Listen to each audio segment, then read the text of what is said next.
Batman Arkham Knight is getting a little more perfect. Later this month, developer Rocksteady Studios will release the new Catwoman's Revenge DLC. It's a new campaign set after the events of the main game, where players will prowl the night as Catwoman. As before, each DLC pack can be bought separately and is included in the game's $40 season pass.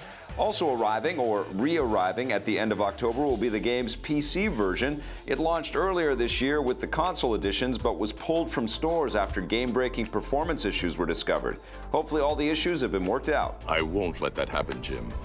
When it comes to DLC, all Fallout 4 players are created equal. Bethesda Softworks has confirmed that the DLC for the game will not be timed exclusive on any platform, which means it will arrive simultaneously on the PC, PS4, and Xbox One. This is sure to be welcome news for the fans. Bethesda's Fallout 3 and New Vegas both had timed exclusive add-ons, with one of the packs hitting certain platforms 10 months after debuting on another.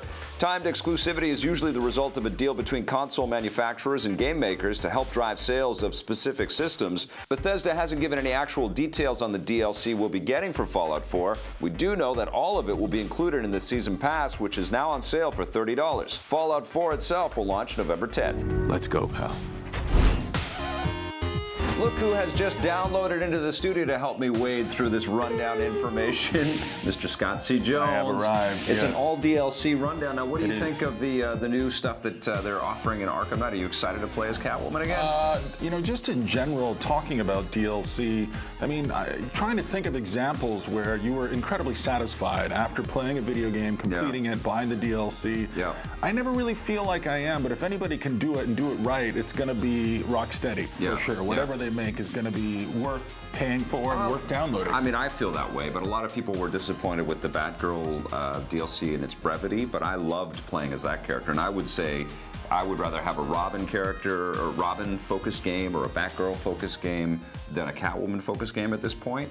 But I love Catwoman, and I also love these new Batmobiles. So, I mean, this is an embarrassment of riches for me, and I fully think, as a Bat fan, that $40 asking price for the season pass, totally worth it. I can see the goosebumps on your arms. And I'm excited. I'm excited to get into Arkham Knight in all these new ways for sure. Now, with Fallout, they're playing kind of a similar kind of game because they're not really announcing what the DLC is. They don't want to spoil stuff that's in the actual main game of Fallout 4. But one thing that is new this time is that there's no timed exclusivity with any of this content like there was with Fallout 3. That's right. And I think this is the same thing. Like, if you really love Bethesda, you're probably on board for all of it. I think that's true for all the Fallout fans out there. I mean, we saw a little bit of it at E3 this year. We saw how crazy and nuts and passionate all the fans are, and they're going to be just down for as much Fallout as they can possibly get out of Bethesda, who has just delivered home run after home run in the last couple of years. Yeah, I mean, they're making incredible work, and I can't wait for